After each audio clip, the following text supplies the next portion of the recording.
Hi guys, Derek Semp, a media manager with Global Virtual Opportunities, here with our first bonus video of creating your Facebook fan page. Just to highlight what we're going to cover, we're going to talk again about creating a Facebook page. We're going to go over the TAP or app creation. We're going to talk about different timelines, some ideas, the image sizes that you'll need, and also a clever tool called the Timeline Image Tool that you can use to spruce up your Facebook page. So diving right in, here is Joel's fan page for Pure Leverage. You can see that's at www.facebook.com/Pure Leverage.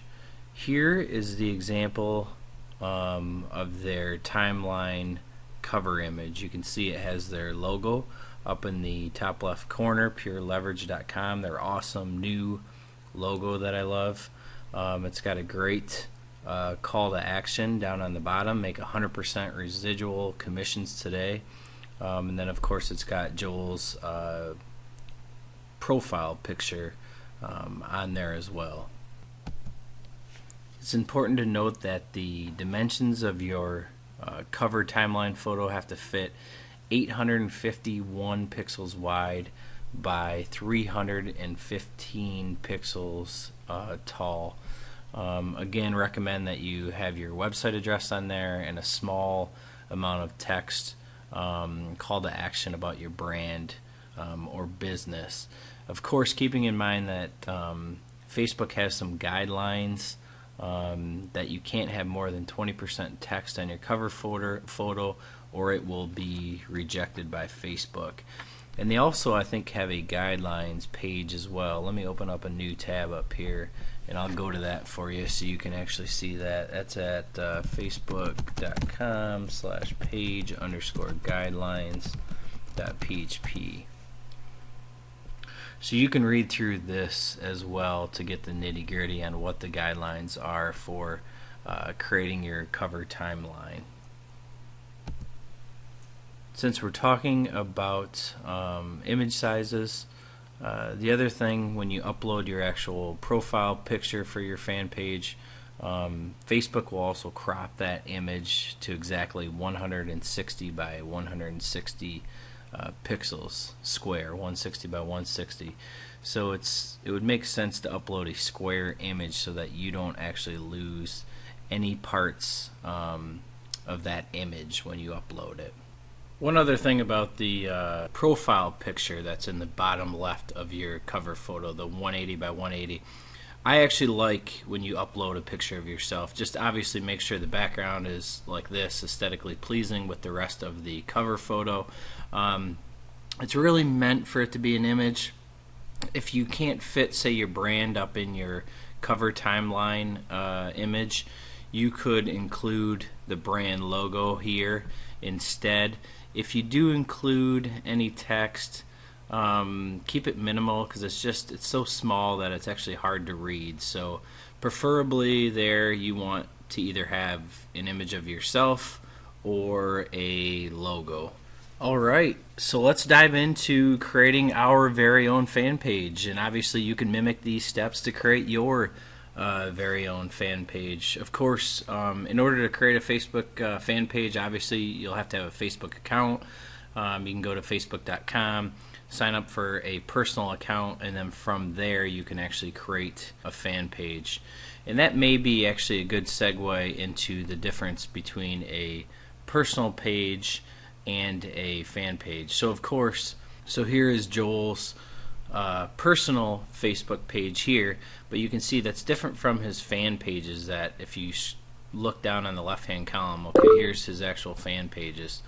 So you can see Pure Leverage is a fan page of Joel's personal page, and you want to keep those two separate too. It's important to differentiate between the two.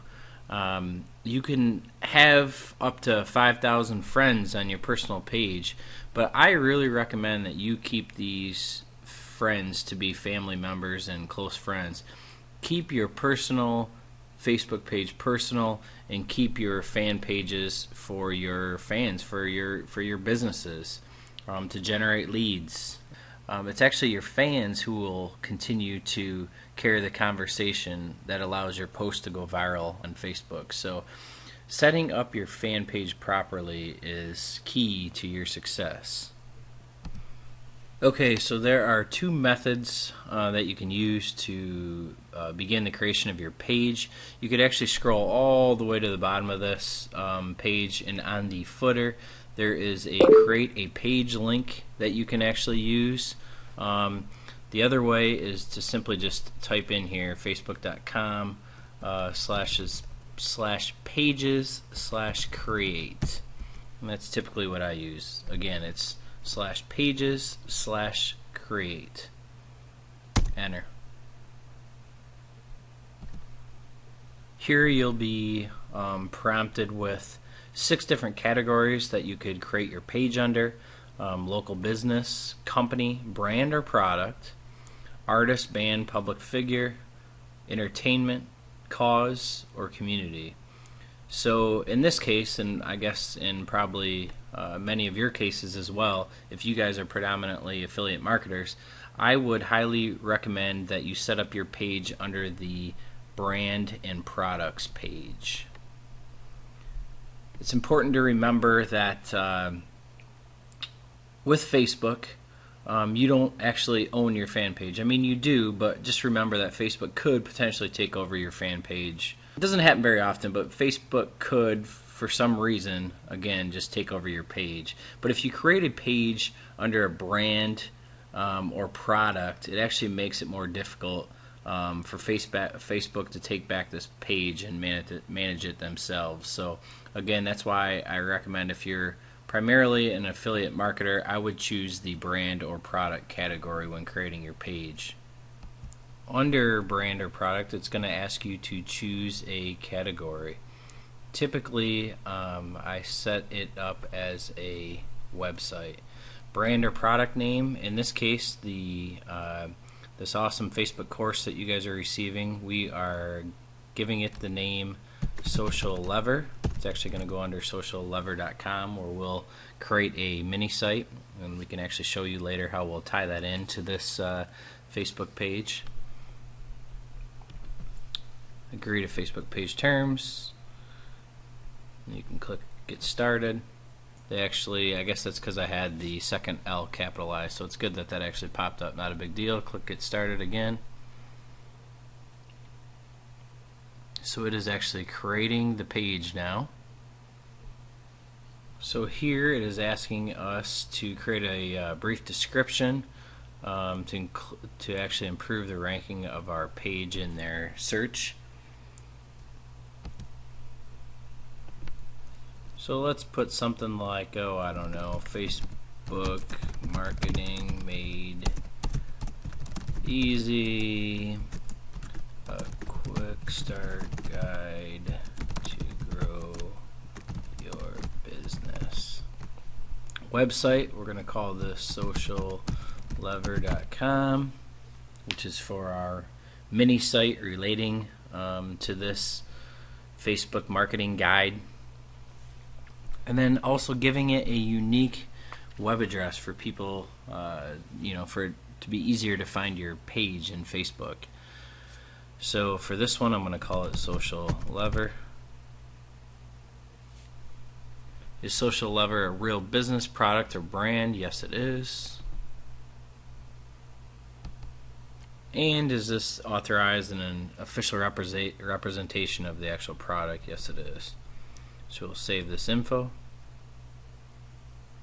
Now it's asking us to upload a profile picture. Again, that was the 180 by 180 pixel picture that I actually had on there. So we will upload that.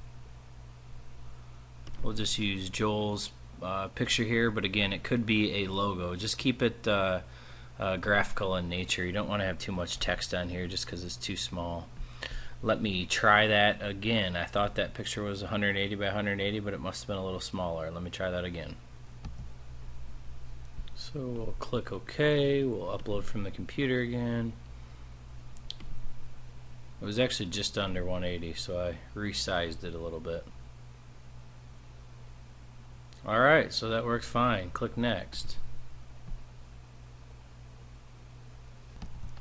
So yes, we can add it to our favorites. Yep, next. Reach more people. We'll actually skip this, but I do recommend, and we'll go through this later, that you actually spend a little bit of money up front to generate some user engagement with your new Facebook fan page. We'll skip this for now. Of course, you can like your own page, so we'll do that as recommended. Alright, let's now get out of the admin panel by actually scrolling over and clicking on the name of our page. Here we are. You can see there's actually an option to add a cover for this, which we want to do. That was the 851 pixels wide by 350 pixels tall image that I mentioned to you guys earlier.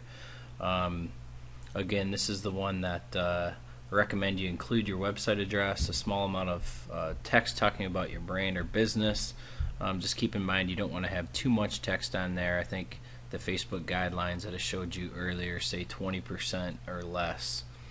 So let's add a cover here.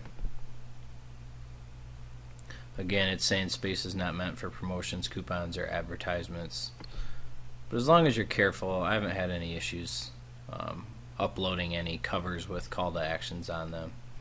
So we will upload a photo,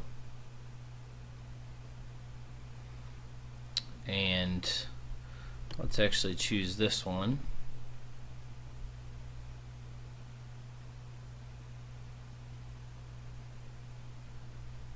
Again, so you can see, let me save changes here.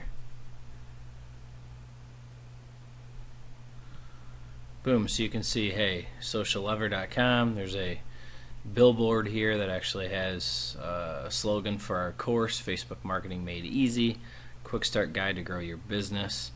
It's got our actual URL up in the top left, and it's a fairly good cover photo.